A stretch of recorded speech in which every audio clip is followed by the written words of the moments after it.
जनम नित्यम अनंतरूपम भक्तानुकंपादित विग्रहं वै ईशावतारं परमेशमीढ्यं तम रामकृष्णं शिरसा नमामः।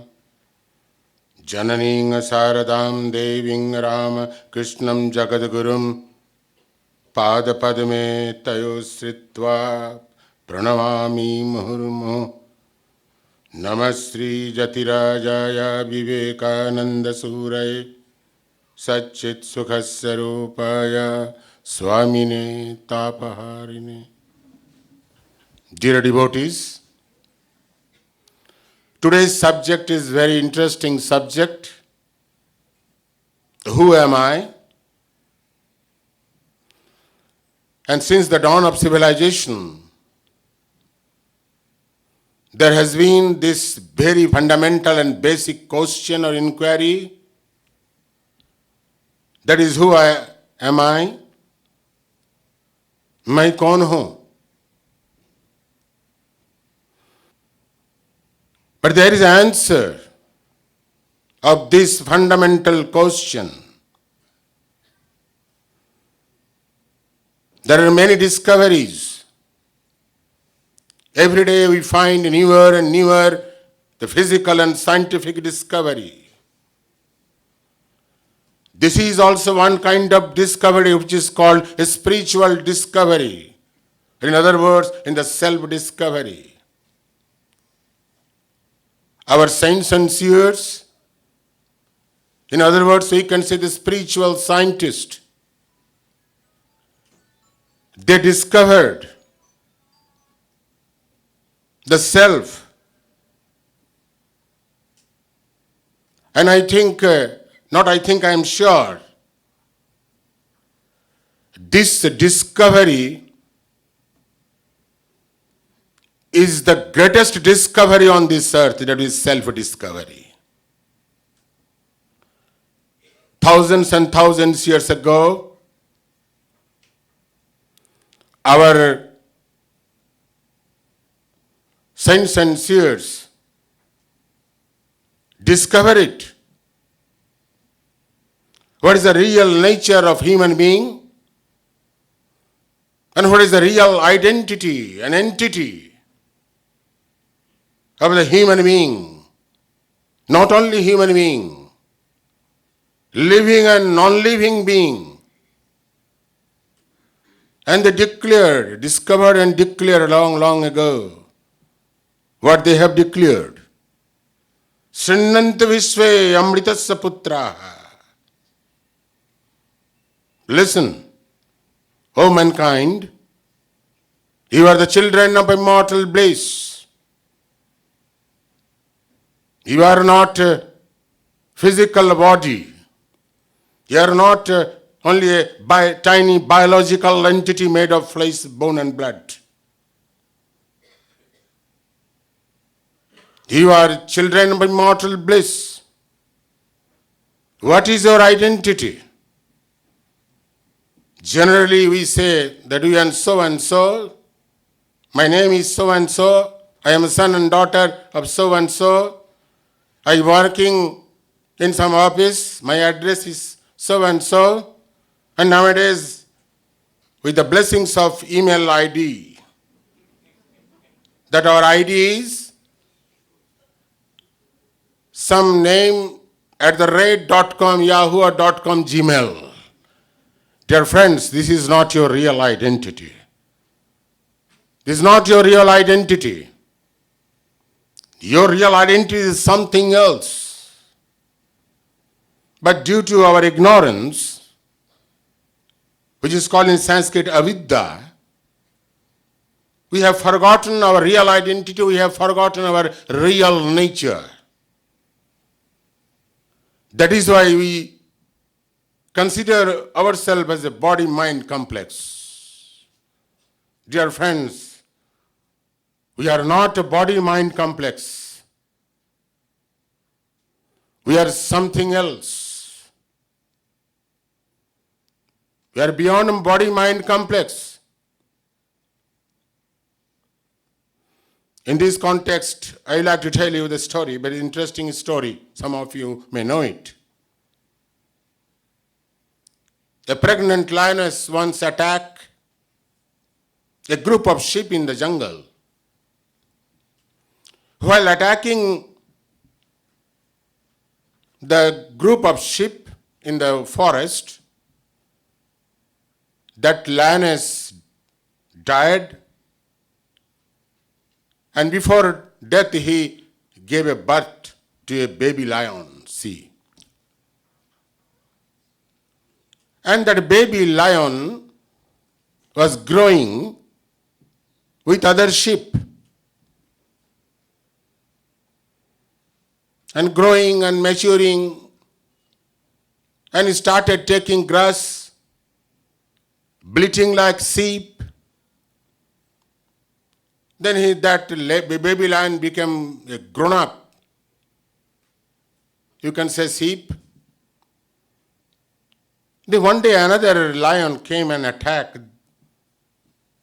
the same group of sheep in the forest. Then that lion saw that a grown-up lion bleating like sheep and eating grass. What is the matter? It is very astonishing, surprising. Then lion went to that baby lion, grown-up lion rather I could say, and asked, why you are behaving like this? You are a lion, you are not sheep. You are bleating like a sheep and eating grass. What is the matter? Then grown-up lion said, no. I am staying, I have grown with the sheep. I am not lion, I am sheep. You are a sheep. No, you are not sheep, you are a lion. Come. That lion caught hold of the neck of the grown-up lion and took him to the pool and just see the reflection, because there is a reflection in the water of the pool. When the grown-up lion saw the reflection of his mouth, of his whole figure,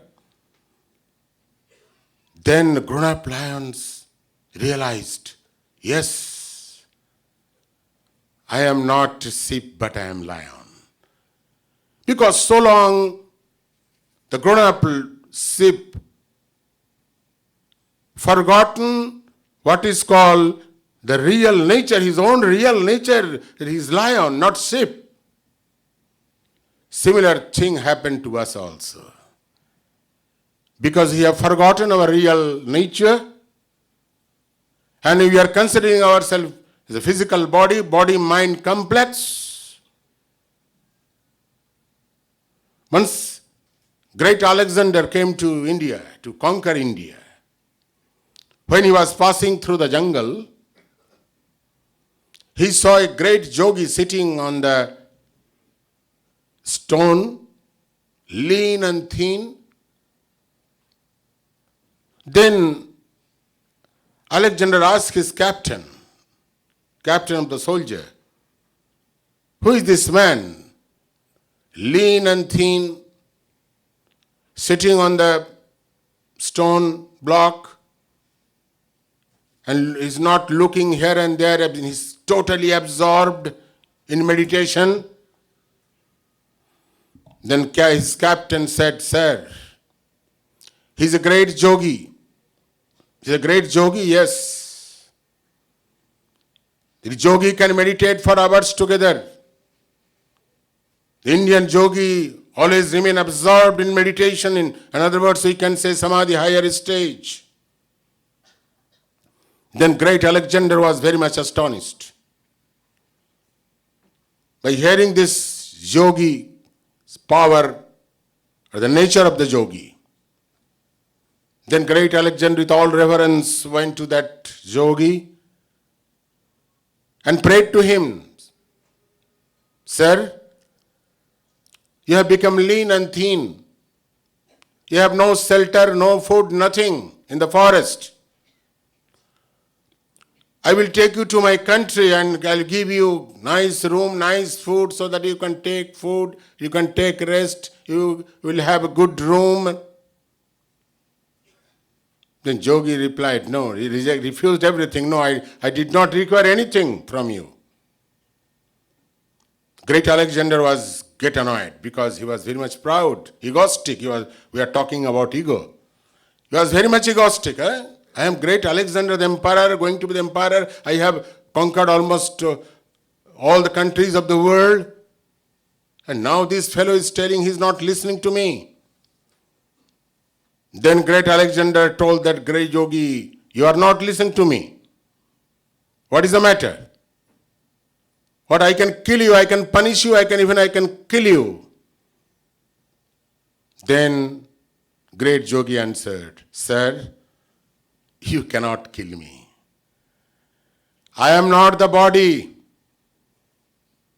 I am not the mind. I am not the senses. I am not the antakarana. I am not the vital force, prana shakti. I am that Atman, the Brahman, which you cannot destroy, which you cannot, what is called, cut into pieces. You cannot kill me.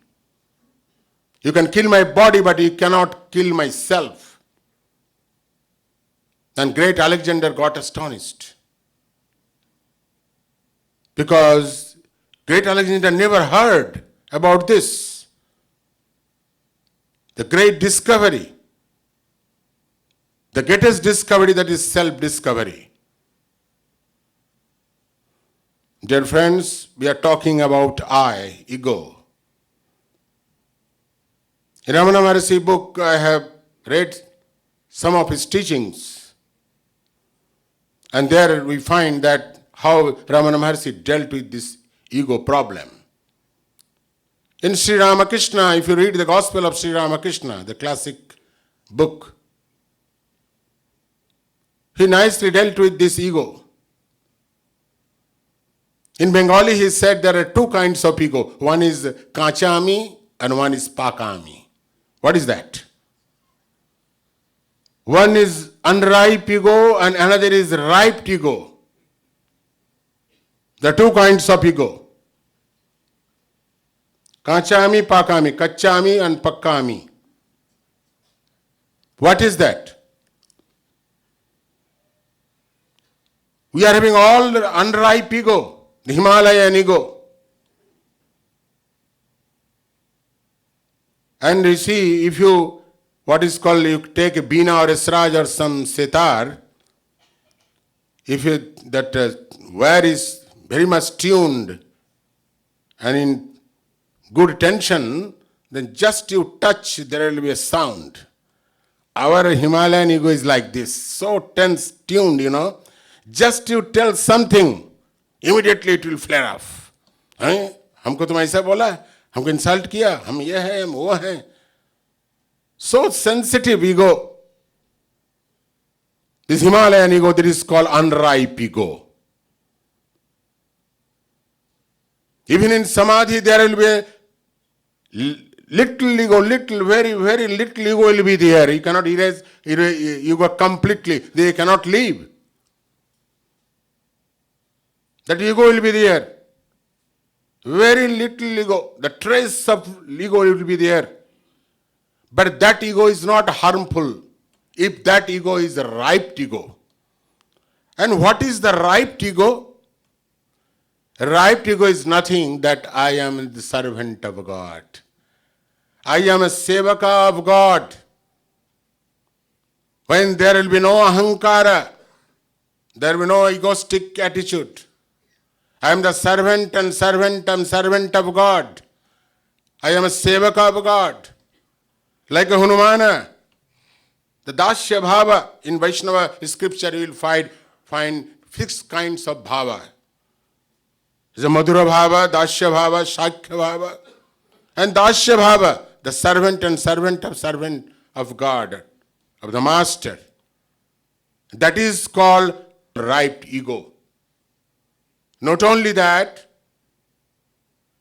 if you consider yourself at least intellectually, if you convince yourself that you are part and parcel or a part of that what is called consciousness, then also you will not have that unripe ego. Your ego will be completely ripened.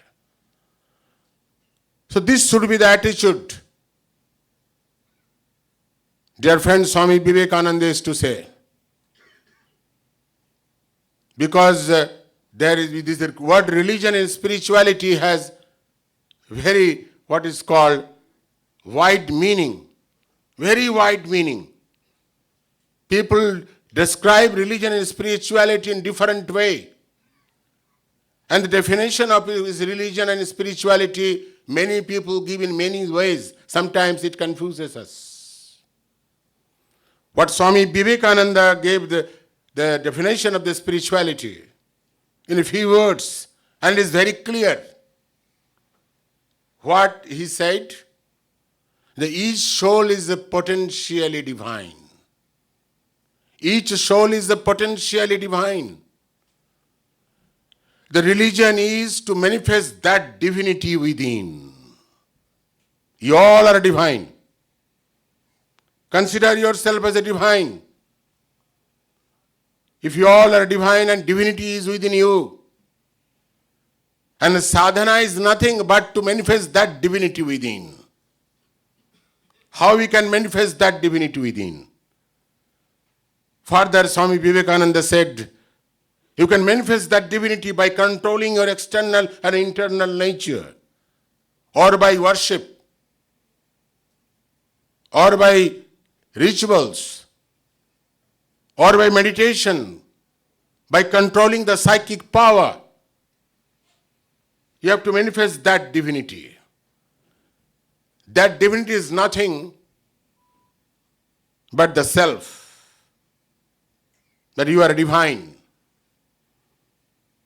When I was talking to somebody in the meeting, just table talk, then somebody questioned Swamiji, what is the use of discovering ourselves? What is the use of self-discovery? We are fine. We are earning money, lot of money, we are eating, we are staying, living in the nice room, sitting in the, what is called, driving the nice car, we are running inside the nice car. What is the use of what is called self-discovery? Why should we discover ourselves? Dear friends, we talk about problem after problem, the endless problem. What is the cause of all problems? Whether it's a material problem, or a spiritual problem, or a psychic problem, or a mental problem, what is the problem? What is the root cause of problem? You must go to the root and understand it properly. Sri Ramakrishna has nicely said in Bengali, read Gospel of Sri Ramakrishna. Nicely he said, Ami mole ghuchibe janjal. What is that? When you kill the ego, all problem will solved. Because of ego, our Himalayan ego, the Himalayan ego is the root cause of all problems. So, Ami mole ghuchibe janjal. And what is the use of self-discovery? Why should we discover ourselves? We are very fine, we are satisfied, we are contented. If you want to solve the problem here also, then you have to discover yourself. When you discover yourself, that you are not a body-mind complex or physical body, then what happens? Then you realize yourself, experience yourself, and when you experience yourself, then you go beyond all this pettiness, meanness, narrowness, everything go beyond this. Because in the self there is no narrowness or pettiness. There is no meanness. Because in the small ego there is a meanness, a pettiness and narrowness. The jealousy, hatred, everything is there. But in true self there is nothing, this what is called negative emotions. In other words, we can say, there is no negative emotions. Anger, jealousy are nothing but the negative emotions. So when you realize yourself, then you can go beyond all these. You can go beyond the pair of opposites. Pain and pleasure, sukha dukkha. Then what is called praise and criticism, failure and success. You will get untainted, this is the language of Bhagavana, untainted peace and happiness. Untainted. What peace and happiness we are getting now from the worldly objects are tainted peace and happiness. But you realize, when you realize yourself, discover yourself, then you will get untainted peace and happiness. Dear friends, everybody seeks peace and happiness. Nobody on this earth doesn't seek peace and happiness. Everybody seeks peace and happiness. And generally we seek peace and happiness from worldly objects, from material objects, from outside objects. And from worldly objects, from outside objects, you won't get that is called pure bliss, pure peace, pure happiness. And whatever you get from worldly objects, or material objects, or outside objects, that peace and happiness will be very, very temporary. Kshanika. Today it is there, tomorrow it may not be there. It goes and comes. It comes and goes. So dear friends, so discovery of self is very, very important. आप सोचिए कि आप मन नहीं, बुद्धि नहीं, अहंकार नहीं, ये शरीर नहीं. इसलिए हमारे मुनि ऋषियों ने कहा, क्या बता के गए हैं, क्या ऐलान करके घोषणा करके गए हैं. वो कहते हैं, शिवोहम शिवोहम चिदानंद रूपः. Sivoham, Sivoham, Chidananda Rupa. That is the true nature. You are Shiva. Sivoham, Sivoham, Chidananda Rupa. What is the Rupa? What is your nature? Chit Ananda. Sat Chit Ananda, your real nature. If you realize your real nature, if you recognize your real nature, if you discover your real nature, then there will not be any problem in your life. The problem will come. Doesn't mean that problem will not come, but that problem will not disturb your mind. Do not disturb your peace of mind when you realize yourself. And this is the benefit of realizing your own self. Dear friends, so this is a great discovery, the self-discovery. The topic is, who am I? It's a very interesting topic and is eternal question or inquiry. Now, it will come again. After thousands years ago also the same question will be there. And with the passage of time, some aspirant will experience this, what is called self. And he is very fortunate and blessed who can experience his own self. You are experiencing so many things, outside things, but unfortunately, we are not experiencing our own self. Just a few days back, I was reading a book called Man Unknown, written by a Nobel laureate, who was a great biologist. Alexei some Kerala. The man is, what a beautiful book. The book is called Man Unknown. There he has written very beautifully, man has known about himself very, very, very, very little, nothing. Man has known about outside things, but a man has known about himself very, very little. Nahi ke barabar. You know iceberg, the big portion, 3/4 of the iceberg immersed in the water, only 1/4 will be outside water. Similarly, whatever we have known about ourselves is very, very little. We have to know ourselves. Who am I? And our scriptures, our spiritual leaders, our saints and seers, they have clearly declared that you are not a physical body or body-mind complex or a tiny biological entity made of flesh, bone and blood. Try to meditate on this. Try to meditate on this. This should be your object of meditation. But unfortunately, in the material world nowadays, what is called object of meditation is different. Object of meditation is takai paisa, takai dharma, takai sab kuch. To be very frank, this should not be the object of our meditation. The object of meditation is that your own sarupaha, your real nature. What is your real nature?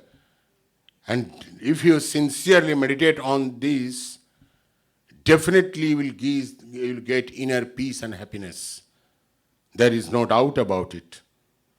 Ramana Maharashi has experienced it. Bhagavan Sri Ramakrishna experienced it.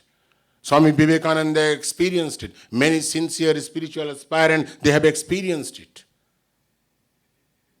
Somebody asked Sri Ramakrishna, you are all the time, you are very happy, very smiling. Never you are morose. What is the matter? What you have got today? You have got something. Some material objects or what? Sri Ramakrishna said, that by achieving material objects, by achieving anything material, you cannot have this kind of bliss, ananda. There are 3 kinds of ananda, What are they? One is Visaya Ananda. Another is what is called Bhajanananda. And third is Brahmananda. We all are experiencing this, what is called Visayananda. Everybody is experiencing Visayananda. Visayananda means the ananda, the happiness, the little bliss, or whatever bliss I should not say, the little happiness, whatever you are getting from the worldly objects, it is called Visayananda. When you get something, material object, then you will become very happy, little happy. That is called Visayananda. And little superior is called Bhajanananda.